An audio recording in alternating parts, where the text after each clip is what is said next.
soit posé sur Libaku. Il y a Kolana Manaka, il y a Canal Congo Télévision, c'est TV dans la émission Lisolo ya Banganga. Tika Kolonzambe apambola bino Lisolo Banganga ezali moko émission oyo mesani koleka chaque 22h awa na kati ya Canal Congo Télévision.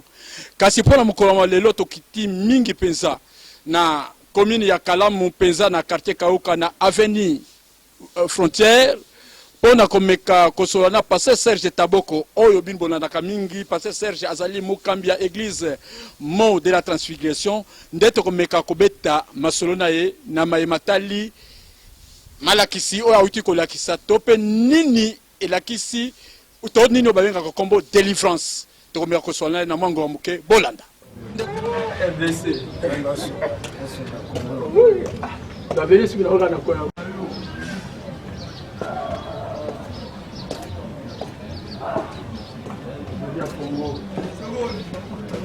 balandi na kansi mobenga bina biso apoko lelo ye oyo passé Serge tokomeka kobeta masolo na ye toza pembeni ya église ne ande bozo komona biso to kati ya avenue Frontière parce que lisolo banganga nde to yebisa bino tango yoso soko bengi biso partout bolingi tokoya mbote passé Serge Taboko mbote papa Raphaël Msai na Nzambe okoko pesa batu mbale to misa to mbote o bazi libako konela biso na butu lelo to remercier na Nzambe o abateli biso apesi biso pema pe to remercier bao nyonso bakolanda biso tebe ki bakozala dessus te bazwata mususu tango ya kolanda biso na yo na ba émission musu etali makambo ya mboka mais lelo bakoyoka biso na makambo etali ya bokonzi na likolo. Merci. Boko meka kolanda biso na makambo etali bokonzi ba likolo babi nyonso ekoleka kasi lelo banzambe kotikala koleka ata mukolo mokote parce que Serge ozalaki na malakisi te ozana malakisi na mayematali délivrance toza komona lelo na kati ya école Congo démocratique mingi penza na mboka ya Kinshasa likambo ya délivrance ndeza ko sala makambo yezala ba prophète évangéliste ba docteur kaka délivrance est-ce que mutako délivrer muningane bon c'est normal et ça c'est j'ai moko ezali tellement capital problème na biso ali ke to sepelaki to loba na sujet wana parce que lelo surtout biso na église de réveil okoko lekate église moko ozanga koka lisolo ya délivrance alors sujet wana to thème wana ya délivrance to mo wana délivrance eza na kati ya Bible mais souci na biso lingaki to lukato comprendre to sosola tango bazolo ba délivrance bazolinga baloba réellement nini de ta bazoba na délivrance bazolinga baloba na nini raison pour laquelle tolingaki to kwa kokota na bozindo to luka koyeba po bana za basosola parce que to moni ebele asali 10 ans église asali 20 ans na kati église mais ba délivrer ka bango chaque mois ba délivrer chaque année. Cependant la Bible nous dit dans le livre ya Jean chapitre 8 verset 36 Bible dit que si le fils vous affranchit vous serez réellement libre. Mais ndenge nini yo ko za la janvier ti décembre ba délivrer ko kaka est-ce réellement ezali délivrance bazol bato za makamususu ndengo to sepela ki to sala séminaire oyo o bana za bakolanda biso na bozindo penda awa toza ko introduire mke bokolanda biso na o bazaki na kata séminaire pour ba comprendre makamoni ni o elekaki na sijon bazo benga délivrance parce que to mo na kata Bible na livre Exode chapitre 14 à partir verset 13 ndenge Moïse tango bana Israël ba moni ke Pharaon ya et na sima na bango ba moni liboso na bango mer rouge ezalaki ba bisi Moïse abi mais il a fallu tikata biso na Égypte ba tombo ezalaki moyena biso poni bobo mabiso awa mais Dieu Moïse à travers Dieu parle à son peuple, il dit non, dit à ce peuple de garder le silence.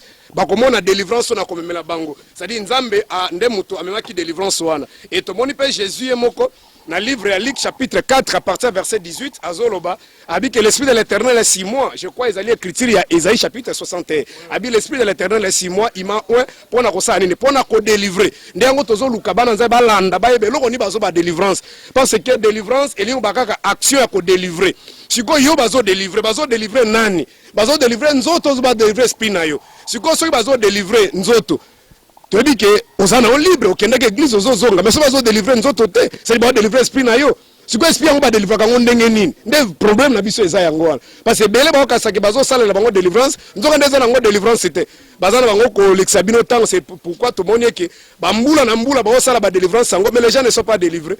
Donc sengeli ko yeba siko délivrance nini Jésus azoloba parce que la Bible dit na otiko bana Jean chapitre 8 verset 36 si le fils vous affranchit vous serez réellement libre il faut tous à délivrer mais comment va délivrance chaque année tous à délivrer mais est-ce que tous à délivrer tous à délivrer est-ce que ba démon ba bengana ki na 2020 est-ce bakoti pe na 2021 to na 2020 basila ki ba ye na 2021 za ba demo mususu donc sengi ba biloko na to bana nzambe balandango mais je crois boko zwa kaka moi une petite partie on va kozwa chance boya kolanda biso na baenseignement avec si tu pas na biso tozate ke o to lobby yango na te biso ezebongo te biso ezali acte des apôtres chapitre 15 il y avait des débats.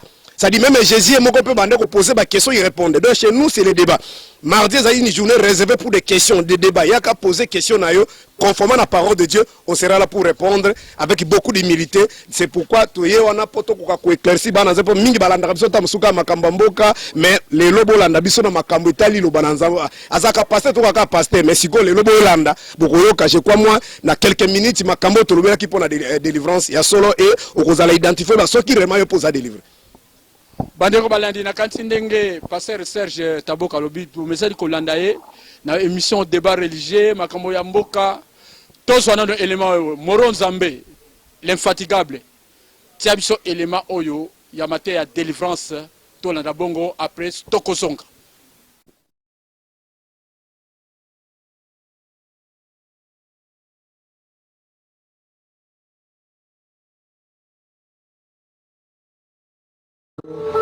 oyo atiki ndako na ye atiki mosala na ye atiki kotala télévision atiki kokenda peut-être rendez-vous moko ezalaki important mpo na ye aye korépondre invitation na biso bien-aimé tokosengana kaka odisposer biso litoi opesa biso une oreille attentive pour que nzambe akoka kolobela yo amen amen.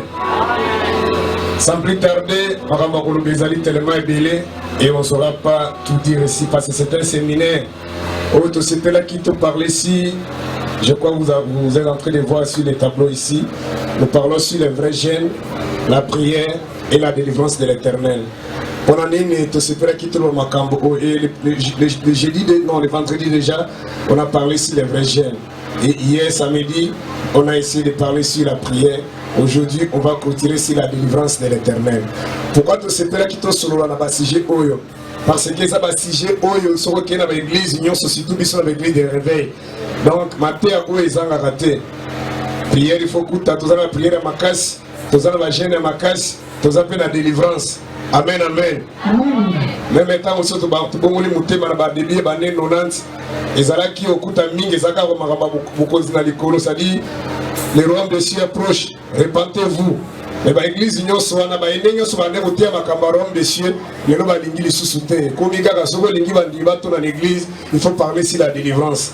Alors on peut se que c'est là qui est tout le cas banane nos délivrance en et ça canine. Quand on est autant la Bible, il y a que ba écriture nous sur la carte Bible. Dans la carte Torah et ça la voilé. Amen amen. Et ça la voilé, ce n'est pas moi qui dis mais c'est la parole. Tokotanga yango d'ici là na bino. Le sommet ezalaki nini ezalaki ke na Exode chapitre 32 tango bana Israël bauti d'Égypte bakomi na terre promis pardon bakomi na désert ya Sinaï. Tango bakomi à côté de la montagne ya Sinaï, Dieu appelle Moïse, il dit monte vers moi na pesa ba loi nanga sali bibe konangai pour que otambola bana Israël batambola nanga nzambe na lingi.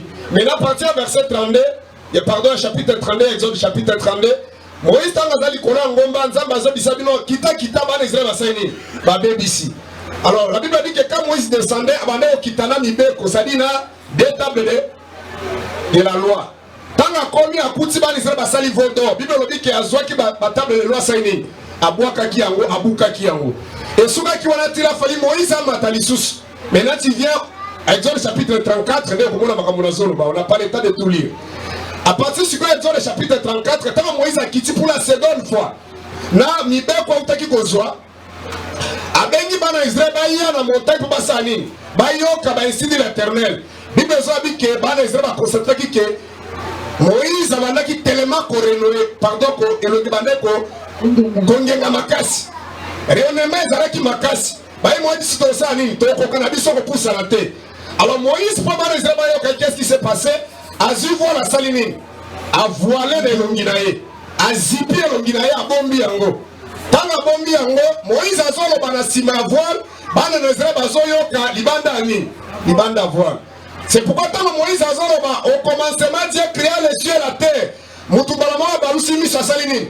atali likolo amoni nzambe asalaka likolo ezalaka bien asala mabele yango nzoka nde problème ezali ke yoki nano bien te parce que baastronaute bato basalaka bazo kotravaille par exemple na physique astrale bamati na baplanète bamati bakomi kuna bamoni ni likolo ezalaka te bamoni mpe mai na likolo pesa nini mai mpe na likolo ezalaka parce que soko kiti wana bible que Dieu sépara les eaux d'en haut et sépara avec les eaux d'en bas c'est-à-dire mai mosusu ezalaka wapi mais tolekaki biso na bino na classe bayebisaki biso ke mai ya mbula oyo eutaka likolo te eutaka wapi mais na bible olobi ke mai ezalaka mosusu ezalaka wapi donc elingi oloba ke Moïse azoloba makambo mosusu mais bango bazoloka libanda ya voile bazoloka makambo mosusu. Est-ce que tu as c'est pourquoi apôtre Paul alobi nini na 2 Corinthiens chapitre 3.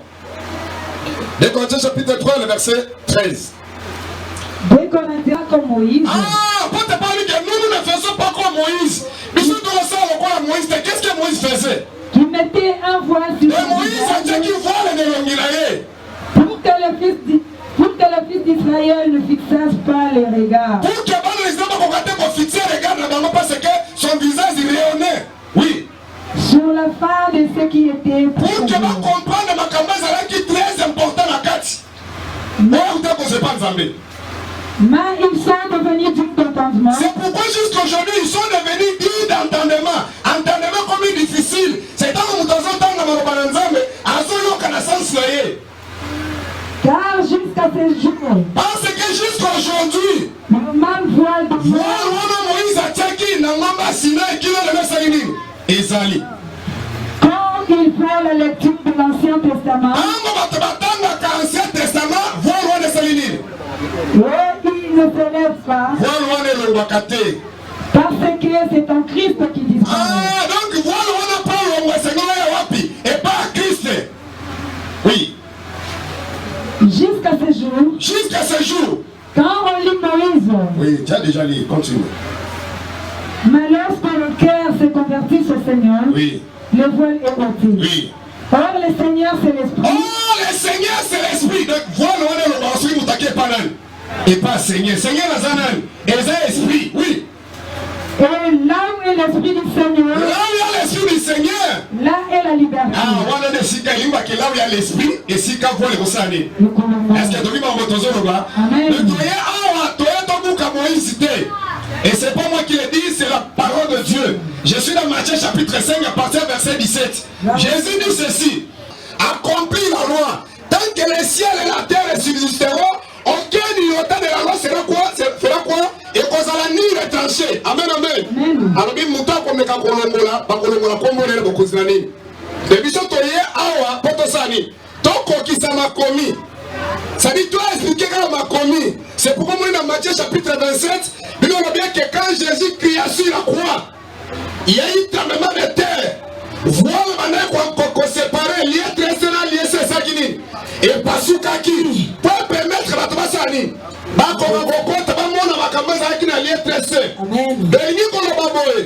Lorsque tu lis Moïse, ça signifie quoi? Ça dit lire la lettre.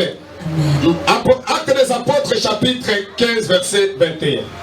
Acte 15, oui, verset 21. Verset 21, la Bible dit ceci. Oui. Des générations. Ah, depuis ma génération.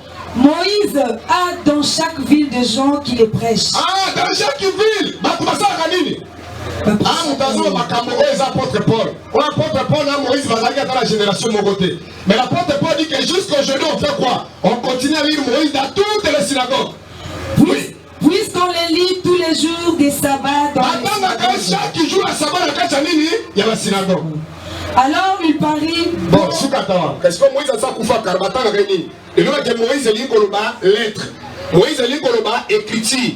Moïse lit Koloba makomi. Dans le Monginayo. Donc, Christ a écrit qu'à passer à passer la voile. Ce que tant Koloba, Dieu créa le ciel et la terre et vous comprenez. Tant que moi aussi, on comprend. Tant que maï, on comprend. Tant que mobali, on comprend. Amen, amen, amen. Amen. Mais ce que tu as une carte à voile. Il y a un moment où Jésus, je crois que c'est Jean-Baptiste dans Matthieu chapitre 3. À mon niveau, scribe de la pharisée Bazoya, Albi race de Dipé, qui vous a appris à fuir la colère à venir. Produisez donc le fruit digne de la repentance. Car la cognée est déjà mise à la racine. Tout Tout arbre qui ne porte pas le fruit sera coupé, jeté. Bon, est-ce que ça va manger? Azon va battre. Ce qu'on a dit, il faut ça. Ozala matoi pour la koyoka, azon le banin. Il y a un moment dans Matthieu chapitre 13. Jésus a de l'autre côté. Alors, on va expliquer. Jésus va expliquer. Lorsqu'on parle du semer, les semelles c'est le prédicateur. Amen. La semence c'est la parole de Dieu. Les différentes parties de terre, c'est des différentes personnes ou différents battes. C'est-à-dire la terre des épines, c'est une catégorie à Moutoua qui le balanzambe, mais la carte c'est un souci à qui le saigne. Mais dans la terre qui la foule, va comprendre qui va camboter. Ce qu'on doit avoir, tu vas cicater, mais tu vas te sani, tu déchirer voile. On dit que délivrance. Comme moi, tout ça, la résumé, si le temps nous permet, à la fin, on va conclure. Mais nous allons rapidement dans le sujet où il y a l'élo, où il y a qui prédit ici la délivrance. Amen, amen. Amen. Alors, la première question, elle essaie de savoir. Dans le bâtiment sur l'église, on va mettre solo et la délivrance. Concrètement, on va dire que le banning. Il y a un peu de temps où dans l'église, on va délivrer biso. On comprend la canine. Amen, amen, amen. Amen. Bon, va délivrer canal. Alléluia. Amen. Awa, biso tozala na école. Ba délivrer canal. Pourquoi la zone tozo bina? Ma première autre na ba délivrer. Ba zone délivrer nani? Kama ki wapi? Papa le mec on peut pas délivrer, absolument délivrer. Et on délivre qui? Ba délivrer comme ça c'est ni. Oya kangana. C'est pas yo mo se tambola pour ça. Ozonga. C'est pas zone délivrer nani concrètement. Physique ozonga tambola normal, après on s'allie ozonga normal. Mais délivrance ba ba na église, ba zone délivrer nani? Moutou azana kasa ki quelque part. Siko musali na nzambe, ton prophète, oza bon nzambe kasaye, aya di esprit église belé demi ndeba tomona ki ba propaganda ni ba mazisi ba bongola ki mitema. Omona mutaye ononga na zaboye na zana bana 50 na monde à ténèbres. Wana biso tozobanga tozolenga mais toko découvrir que ezali peka stratégie ya koestoke bana nzambe prophète va osambela nde na ndako esika yaza ye moko abai na kiti ongo bafukami wana bazoprie après ezo enveloppe asaini tala bango na général bazoyela parce que vérité ezalaki na kati na biso totambolaka tambolaka mpo toluka vérité mais vérité ezalaki nini tanga nano acte des apôtres chapitre 4 17. Chapitre 4. Actes des apôtres, je crois, chapitre 17.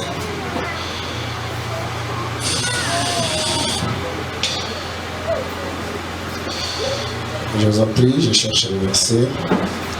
17, verset 27.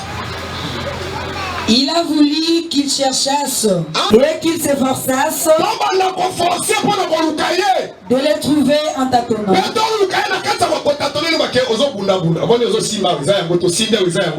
Oui. Bien qu'ils ne soient pas loin de chacun d'eux. Est-ce que tu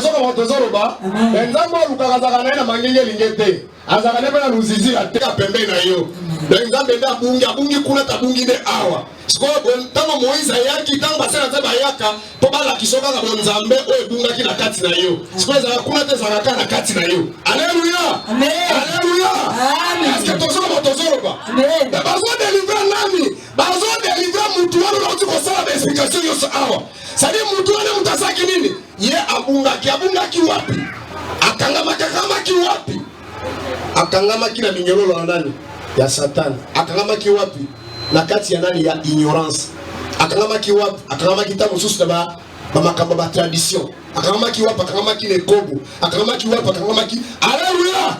Chacun de nous là où il est, il sait isikali na saini akangami mosusu akangamani wapi na kwiti. Est-ce que bozona kana solo Yesu ka zimbongo reflexe liboso yaka Lelo kimbuta kusambo. Yazo kimbuta kusambo ndio ndio muta kusani. Après ti ameli bana lope bayaka na bakomi kubende mo bambongo miketi kala kina nini. Na push. Ti asuna mona papa mosusu ameli ti asumbi même place wa. Siko bana bazola bambandi basa akwe kuna ba kozwaye na matie première matie kaka na kata nini. Nazoto. Mais mbongo za yemoko. Tazo babi mwasa boyanga. Nekutite siko baona nde mingi ezalaka tala okola siko musale sile ndaba liko kanga bandoki na famille ezaki normal te mbongo nga na simba mingi bambongo zo limo zo kopale elimo kopate ozaki na kimbuta Est-ce que toujours dans toujours? Amen. Non, famille na biso za bitumba makasi. Nous avons des makambazo qui sont yango boni passion kangami yango wana. Mosu ya kangami na ina basi. Yaka so mwa mwasi bana ko bumanga nza. Ah. Bango bonza bi biloko ko lata. Ah. Kwa mtoko kwe hawa après koma kama prison. Kala makolonne comme ni donc ande azala bana na ye na ndako bazapela makolonne ne koleka même ya mwana wana mais bana na ye azomona ngo banzete mais ya mwana mutu eza makolonne te ça ka problème eza pete sima wana basele ça ka problème mais problème ezali nde ekobonde za awa c'est pourquoi moi Jésus alobaki boye avant kolongola fere moni na liso ya mutu kuna longolo nzete etelemi awa c'est pourquoi moni biso toforsa na biso nativité na koya vraiment na biso sere lata boye sala boye ezali d'abord pour l'intérêt na moko awa tozala d'abord nous sommes des Africains sans kubosa na que nous sommes des Africains Africains nyonso ata mobala lingo na biloko na mikuse mais que maman na ye ba famille na ye ba olinga biloko mikuse te est-ce que zoka wana zoro mais soko milati malamu ezala pour l'intérêt na moko. Donc mona mbala mema ki otam so fiança meme pa na bango jour et la nuit alors que dans les sous que basal abandi ko compliqué même quand on soit maman bien donc ndeka yo bimiwana mwana wa ye ali sous te ne biso ayi ali sous te o ye la biso c'est Isabelle oh nzaka ndelo biko beno asakane alingaka biloko wana ezali ba mai sadi ezali ba justice ba farisé bongisa libanda po ezali intérêt na yo mais tozo ya to ba makambo etali ko konzina likolo soko zwi bonzambe na kati libanda ba ko forcer te e ko bongwa na yango moko tozo loba to mito sala te hypocrisie ba sala kala ba église c'est le sous bon comme tout pour papa ni to l'église toute l'église dans nzambe ne azaka na kati ya bâtiment église. Dans la scène de fête, nous avons raté. Ah, nous sommes nini, bazo rendre bato ba hypocrite. C'est-à-dire au lieu bato ba banganza, bato ba ngale ba pasteur, ba banga ina zana devoir te ko sala ke banganga pona ko membo sika mokote. Ngana zona kisoka bonzambe. Soki bonzambe kotika na yo, yo no banda ko vivre na intimité na nzambe yo moko. Oza na zamba, oza na voyage. Alléluia. Amen. De bazo délivrer chacun de nous ayebi bisika ni na sai nini? Akangami. Mosusu na kindumba. Mosusu akangami ne kana songi songi. Dans un senti moutala pour se préoccuper na makambo ya bato pe ko lobati atoki mais na kata makambo na tout ale loko ata moko ko zwate et mon anniversaire ba sala ki mwana ah ba soki bozala makoki de bon bomba tambala sino anniversaire bi ko makemba makasi o mante pardon yo dit ki makemba na te ngala meka ngeza ah o ça dit tana eka yango wana est-ce que tout ça va autour mosusu ya bandi na eka na mensonge akosa kata likamba ko zela mbongo te po mosusu ozo kosa po bi ke bazo zire na banque papa soki 30 000 de koki to kangi kaka lundi te na yo déjà pembeni ah bon to lobi te ke asali malamu mais azo wela mo intérêt na kati mais mosusu akosela ka atelo ko zela mbongo te camarade na yo ay ko tala yo akopesa pe mbongo te ozawa toko de 17 millions ngai na yoro medical 2 minutes kama zo mona boy ba bisalia bana yanga kaka ko yanga na ndemo rote na biko ko no sikote sadi muta yaba de yasa kani kosa kana sika ko zele lo côté ali sika yeso la osani de liberté pour Jérémie chapitre 31 verset 39 soit aux appareils je peux avoir tu peux avoir raison mais nos chrétiens koko na bila kanyo yaba koko mususu ki makambo so to ba kana ba église ba koko na bazalaki viva ba yaki.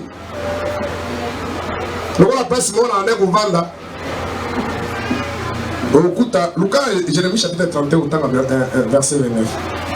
Moto chaque jour avant lala batumbi biloko tuko balona kawa nyoso ko kwa salaka owe ba famille alobi ngabe na sosani nazoyo mais na mona jour mosusu bazo soa na entre bana ba owe la soki makambo ba lokate moto ko lokola akolekela muto ate mutu somba le pango tezelo ko akoko atikela biso nyonso mutu nyonso na pare awa mais koko batumaka mutu nyonso siko commission eloko ya nani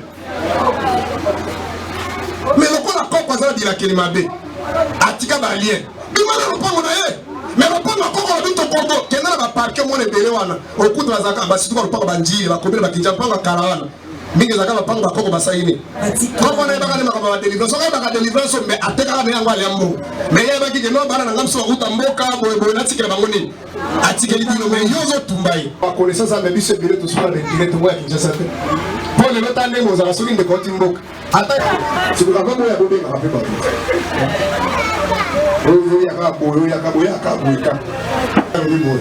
si Christ est pour nous, qui sera contre nous? À effacer. Ce qu'on a dans la zone, c'est comme continuez rapidement. Il a effacé l'acte dont les ordonnances nous condamnaient. Oui. Et qui subsistait contre nous. Oui. Et il a réduit. Il a dépouillé les dominations. A dépouillé ma domination. Et les autorités. Oui, la domination, oui, l'autorité. Et ça va tout à Kambakabiso.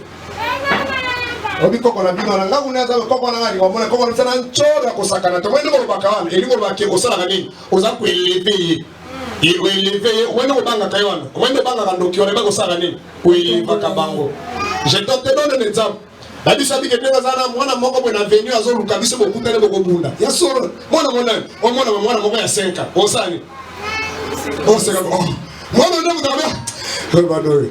Mais ce qui s'y colle, c'est que beaucoup de maître karaté, mon gars, 3e dan na judo, a été beaucoup de Jeux olympiques. Alors, bien, mon gars, on m'a moi aussi, n'aidé à Mazoluko. Oh, qui m'a venu? Ce qu'on y a, alléluia. Et là, qui est comme moi, il n'y a pas de moutokosani. Et qu'on bangi sa mout. N'est-ce pas que mon tombe, la bandoki, il y a que zo pèse à déjà autorité du colonel. Est-ce que tu m'as autorité? Et les a livrés publiquement. Spectacle. En triomphant d'elle par la croix. Est-ce que tu as comment tu as Amen. Maintenant, nous avons dit pour dire mon Zambé Katlayo. Dans mon bima, comment on va monter? Ceux qui ont mon temps pour la vie à des autres, là, banga bango. Mais ceux qui réellement sont venus, ils ne peuvent pas Zambé. Bango de Barosani. Ils sont dans la tête de Bando qui a venu, Bando qui a quartier. Ce qu'on dit de la mission de ça, la Zambé des années. La Zambé, la banga sur Bando qui a famille. Mais Bango, on habite, ma papa, mon anga. Pour ma mona qui est dans la Zambé. Bango de Bango qui a Zambé. Pourquoi le verset combien? 16e. 1 Corinthiens chapitre 8, premier verset. Oui. Pour ce qui concerne le viande. Ah, c'est quoi? Apôtre Paul, Bazaki peut connaître ma démon de bataille comme l'église. Parce que c'est Keba.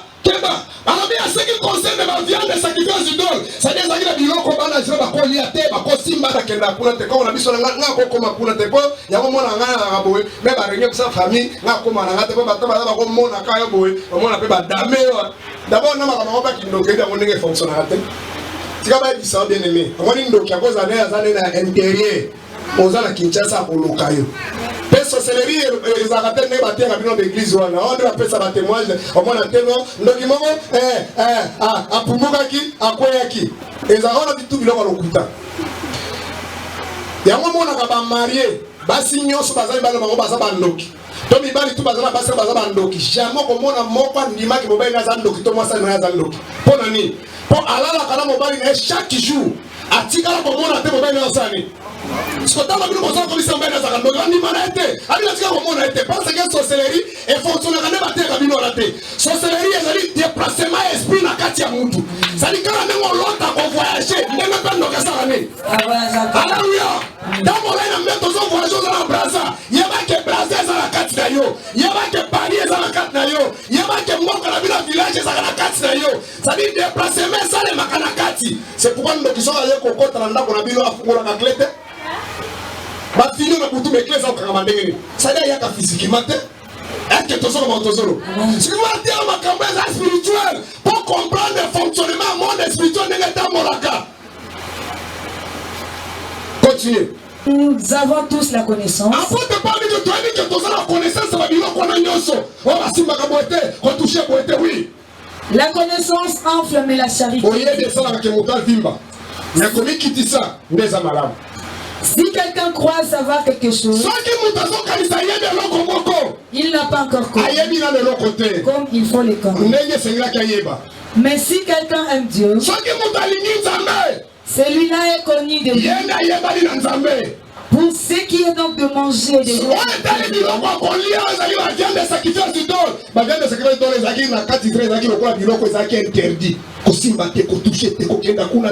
a point d'idole dans le monde.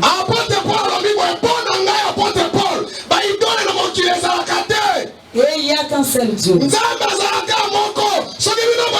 famille na bino wana ça dit ozo tiele sika nani ndeko baka nzambe ozo banga pesa dozo pesa place nani ya ba porte parole biwe pona ngai ba nzambe mosu bazara te pona nzambe zango to bafuka melaka nzambe zango to babanga ka nzambe zango to batosaka siko ndeko ozo banga ndoki wana yebake okomisa nani na pota na ba être vivant mosusu bato abenga bango ba nzambe soit dans les ciels, soki ata bazalaka na lola soit sur la terre. ata bazali na mabele obangaka yo bengaka nzambe. Comme il existe réellement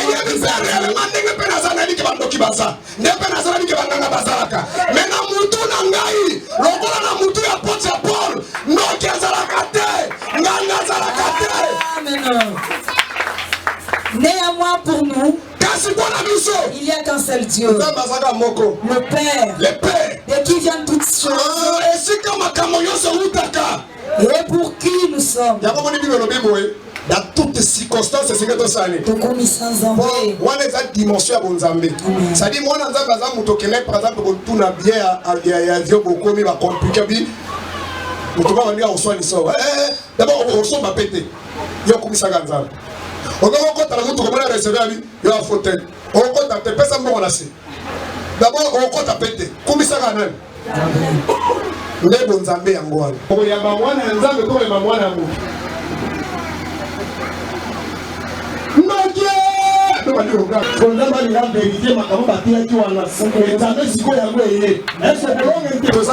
Ephésiens chapitre 6. Après la vraie prière. Les vrais jeunes me poussent tout la question. Parce que ngate mutrema kama vrai jeune totana qui dans le livre Ésaïe chapitre 58. À partir du premier verset, Dieu est en train de faire la différence entre les vrais jeunes et les faux jeunes. Est-ce que tu as dit que et là, il y a des Bible qui sont faux jeunes, les alliés, les vrais jeunes, les alliés. Mais débat l'essentiel, les alliés.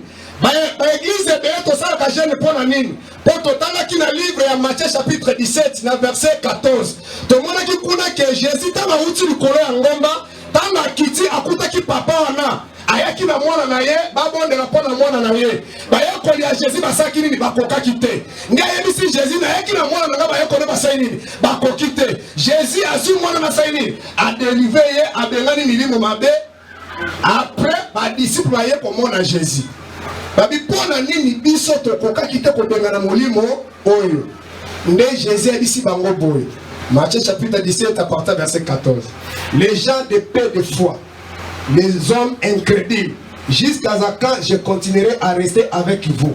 Ma chère, tu as des mots à boire et il y a gêne de la prière. Si tu as curiosité, la vie, c'est ça qui te comprendre. Ni parle dans la Bible, ni Jésus, ni la disciple, la vie, c'est ça qui te comprendre. Mon toit est malade, il y a des gens qui sont malades. Donc, écoute, il y a l'église, il y a des gens qui sont belles, akufi l'église après pasteur Linza mutampe sanza mutazwa te moto jena kaizaka de disciple moto jena kaizaka malade te est-ce que toki makabotolobi ceux qui jeune ne moto za solution pour na kobika bat de bat ba ko ya l'église te avant ne ka na ndako a gêner a sani a solution mais ce ba ya ka l'église pour yebi ke mosai na nzambe to prophète yenda za médecin azana thérapeutique ya ko pesa pona kana za nango siko ba yeko li bazaki ba infirmier ba traiter quand on a ba kokite spécialiste dans la à la kisi ba mo thérapeutique est-ce que tozo ba tozo tolobaki même akapa jeune à Daniel pardon ya Jonas d'abord jeune à Daniel a génératé biloko ndenge biso to salaka Daniel a boaki ndeko lia biloko ya roi mais bande ko lia nini ba légumes mais jeune à Jonas a décrété jeune ko bana na papa ki na nani na mwana muke et souvent quand papa na mwana muke te na ba nyama basaki nini na ba ndeki basaki nini basuka peka ko gêner te banata ki sac bazoki pe putru basaini et va que soko ça la jeune ya Jonas ozana nyao na ndako la ki se sac sopele peni nyao pesa ni on jeune nyao ya kaneba puku de le ko konta jeune ata nyao moni puku azoleka nyao sani pas besoin de jeune anani wana zangate Jonas chapitre 3 ba dit que jeune wana na ba nyama basaki ni de moyens de décortiquer sous tes pensées qui va bazala qui va bénéficier de la mon poussé total qui te le va qui boy moto azo gêner et ça moto aza physique té puis c'est jeune ni ko baka ko s'abstenir de nani azo gêné ezali esprit ya mutu nde mutu esalaka nini ezali kosabstenir na biloko ezali kosuye mutu. Alléluia. Parce que bafufuna batomson ntango toboyaka kolia yango après jeûne à 21 jours, après jeûne à 100 jours, après bamisusu bango mosala même à 500 jours tozongelaka lisusu ba biloko wana. Mais soki biloko wana mutu esalaki ke nzambe ayoka biso totika yango, mais ntango tozongeli yango lisusu elobaki bamilimo mbe ezalaka na kati ya biloko wana kosala nini nzonga nde totalaki na 1 Corinthiens chapitre 8 verset 8 totalaki boye. Ce n'est pas un aliment qui nous rapproche de l'éternel. Si nous en mangeons, nous n'avons rien de plus. Si nous ne mangeons pas, nous n'avons rien de moins. Mais dans mon coussin, tout la qui s'est dans Nzambe, premier jour, et là on dit bazo benga biloko ya kolia na kati ya Nzambe. Soko yoki yango, on comprendre yango soit entendu. C'est tout ça que j'ai de penser basani. Ayo kabiso, sikoyo na kati ya madesu, na kati ya nguru, na kati ya soso. Ndi yango saki boka bwana Nzambe. Nzoma ndeza hii chapitre 66. Ezo bisabiso loko ni de kabolo kabiso na nani? Nzambe. Est-ce que tozoka mo tozoka quoi? Mais na mo pousser ba ba comprendre te parce que tomaka mo bebele te ezalite na bona abiser na confiance na bino. Oui, mardi pour poser ma question pour vous la bénéfique.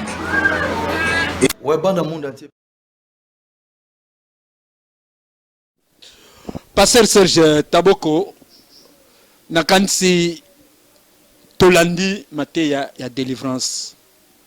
Mais eloko comme si biso na mateya na yo to monite place aussi bi ba mama batu na mabumbu aussi bi ba mama batu na ba sexe o teika kaliloba nebite to image za ko kosa biso to makamba délivrance ko simba ka batu na mabumbu to ba mama batu ba sexe ko pakisa batu ba futa ba huile d'olive ezaki mukomsusu. Bon, c'est qui est vrai avec beaucoup d'humilité. On ne veut pas donner l'impression que Bissonde toujours ça la malade pour les cabatos, mais on fait sincèrement un effort. Au moment où qui évangile pasteur Séraphin, ce qui est zalaki, n'andenge zalelo. Moi votre humble frère, n'anga ina bongo n'anga longo na catholique, te n'anga tika na catholique. Donc ce qui to longo qui na ba catholique, au ba para ba kita aussi ambition que l'obito comme ba prêtre, to ko aider la famille, parce qu'on avait senti que dans cette église de réveil il y avait du nouveau, il y avait Bonzambe. Mais malheureusement, ce qui se passe aujourd'hui, c'est vraiment sauf Bonzambe. C'est pourquoi Biso Nzamba permettre Biso to telema pour to ko éradiquer banti valeur. Muso wa bia babanda kabo, mais toza ko bunda ndenge na nzoto boy quand même tozo kola. Ba ope ba bandi na biso ba yebi men ba église to leka toza vraiment contre banti valeur. C'est pourquoi Nzamba permettre que to telema biso moko poto sala musala oyo to sala libre parce que biloko mususu ko za na sima mutu akolinga toloba. Ndengo to telemi ba biloko no moni akopakola ba to mafuta ko sala ka boy tout ça ba biloko na non. Bible lobike au nom de Jésus-Christ. Milimo se ko sani. Na mokana na Marc oyebi oza musana nzai bana za bazola na Marc chapitre 14 babike voici les miracles qui accompagneront tous ceux qui auront cru à mon nom. Les miracles ils accompagner sika foi sainin et sika croyance sainin. De sika li lobezali des miracles sakani. Des miracles ko ya yango moko. Miracle za na kata mafuta te. Le cas contre mafuta ndenge za na zando ebiki sa déjà bato na zike zo teka na zando. Te. Miracle za na kati ya bato. Nzambe nda chaka grâce na kati ya bato. C'est pourquoi moi même Pierre tango ndeko ya maisha yaki kotenga ko koyebisa Pierre bino to moni bino oza ko bikisa. Est-ce que boko tekela ngelo ko na te habite tete. Beba na mbongo na yo eloko basomba kango te. Bongo lande motema changer nzamba ko sa nini akopesa eloko. Donc biso tozo luka ke to ramener bana nzambe balongwa na kata distraction. Peut-être pour na kosukisa na mutuna na yo, c'est juste une réalité sociale mboka na biso. Lokola passe le kite mama kasi, tout le monde azolinga a impressionné bato. Asala ta mo eloko moko pona ko attirer attention à bato. Pour ça lobika loba bato bakondima te. Moi mafuta, moi mungwa, moi savon, moi nini. Habitude pas bana nzambe que ce passer au thé au padi au pesa ta maïke, au pesa mafuta te on sentir on dire au prier pour. Okomona même na kati ya Bible Christ azoloba babitanga bande ko bato bazaki frapper na message. Na yoki te na Jean chapitre 3 Nicodème aki okuta na Jésus te po amona ki ba miracle.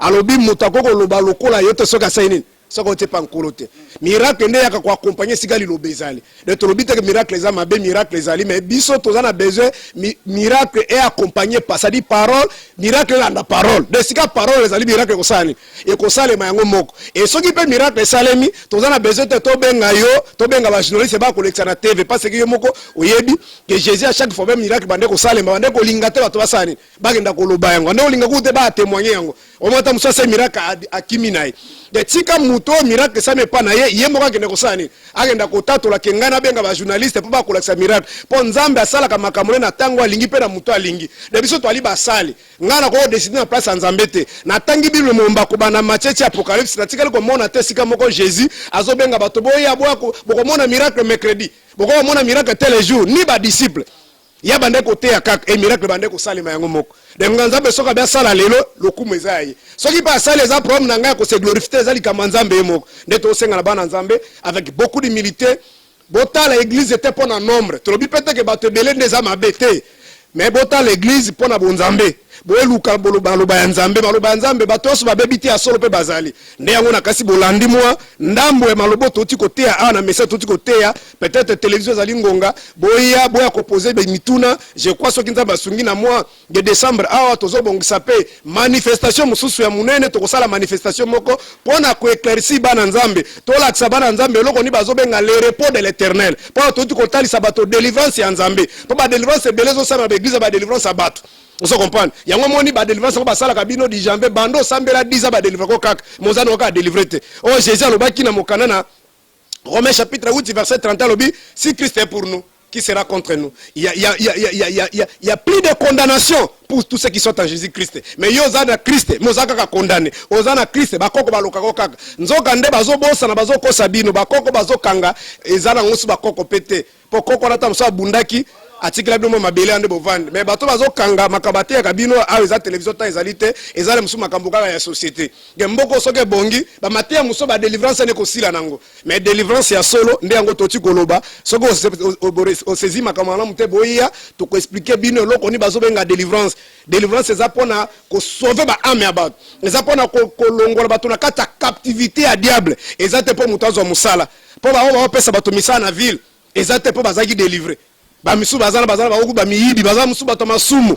osoma ba otu bazana mbongo na monde ezate pe baza délivrer donc délivrance bazo beza maka mususu Jésus mo bazaki délivrer atika ba immeuble te apporte pour bazaki délivrer mais abande ko tonga matoko abi meme et se serva qui pona ko sala nini pona ko tonga batante pona ko sala pona ko soutenir musala nzambe aboya kaza na charge pona bat donc tolobi peut-être que soko zo sala nzambe ndo za la pauvre oko za la riche oko za la pena ba mais délivrance bazo beza maka mususu nde maka toti koloba yango toza ko benga bana nzambe je crois d'ici là to ko pesa bino rendez-vous na décembre tozo kota to bisabana que le repos de l'éternel pour moni belé pe bazo ba repos de repos ya kasi samedi repos ya kasi dimanche repos ya kasi vendredi o eza jour a couper ma nzambe bongo soki dimanche eza jour a couper ma nzambe bongo siko samedi eza jour anani bongo siko vendredi eza jour anani pasteur toko soki ça na poser notre question mongo na kasi mutu nango ya okimanga soki to leki na l'église to na ba yambe belé to mona ba programme na église jeudi prophétique donc ezalaka mukolo mo basala ba délivrance donc ba délivrance ko esale makani nzamba pona ka mukolo sa délivrance to délivrance esengeli salma mukolo nyonso ezalo kuta frère ça je suis vraiment sec ezalo kuta moto a délivraka d'abord ezali nkolo ndenge tolobi c'est Dieu qui délivre Dieu c'est-à-dire à travers sa parole de nanzelo bananzambe pe ntango mosala ne sale makana kacha mutu tamusu ye moko pasteur na ye moko le conseil tamusa ko yebate est-ce que baka mukolo tika ki moyibi okoyebate est-ce que mukolo tika ki ndumba okoyebate dan liobana nzambe nde sala ka musana kati ya mutu e nzamba ko sepela asala ngo lelo asali ako sepela asala ngo lobi asali mais pona biso basai na nzambe il faut to benga ka bana nzambe liboso ya liloba de no bande mutu sala ka makambo na nyoso eza maite eza nzete te eza mafuta te. Vous comprenez? Malgré la télévision, je me suis posé question, mais je dis pas si je suis belé ou ça la bo, ce qui boye, tu peux expliquer bien même ma belé bazo beza ma belé on a au bonyataka on a té. On se comprend. Dans ma belé bazo beza ma belé bonyataka té parce que ce qui est dans Matthieu chapitre 13, on remonte à 15 jours à l'obi qui il parle ici la parabole, abi que semer la bande ko ma belé anzube ma belé ma banga ma belé, on se comprend. Ba tout ma belé ni abi ma belé des amutu. Yango moni na mukana na Deutéronome ezo bisabiso que si écoute interprète l'oreille ma belé bazo na Bible yo kaka. Yango mona mukana na Isaïe chapitre 5 nzambe azolo babokata likambo ngana mabele na ngai ngana vingi na ngai mabele na bongisa kengo donc mabele bazo ka mususu il faut batia na miso pe bazo beza miso mususu de boya bokwa ko découvrir makamba bonzambe pour que nzambe akoka komema biso na Rome na ye. Merci beaucoup. Bandeko landi télévision radio tokimaka sima ya bangonga mobenga mina biso ya poko lelo azalaki bongo pasteur Serge Taboko ya église montagne de la transfiguration oyo zomi na avenue frontière na quartier Kauka numéro 9 mingi penza na commune Kalamu na kati tika kolonzambe a Pambola bino. Oui, mais quand on peut ça la lomba. Bon bah oza peut-être na besoin ko rejoindre biso référence ezalika ka station yolo médical. So combien non tourner ou soit croisement bongolo kimwenza place ba sala sala misa so tunika venir frontière au kotika na juste ici ka venir ne suki quelque part place ka venir ne suki tango koti na droite église nde to bandi musala nzambe wana numéro de téléphone ezali 089 67 39 886 089 67 39 886 Nzambe apambola biso. Merci beaucoup. Nakati bandeko balandi nde na utiko ba télévision radio eza simangonga tokimaka vraiment simangonga soki bo sepela ki na émission o bozo ki sabongo matonde pa ya mwana mboka Moro Nzambe l'infatigable yenda mutu akambi biso na nzela ya caméra to bo salte directeur de production Doudou Muntiri Romain Makonda directeur de programme na kombo ya bakaminyo sa CCTV Ralik tika kolonzamba pambola bino na elobelto na micro ezalaki bongo wabino serviteur passer Séraphin Yonkai soki Yesu ayete tukutani samedi prochain pour un autre numéro. Ciao, bye bye, tolingi bino mingi.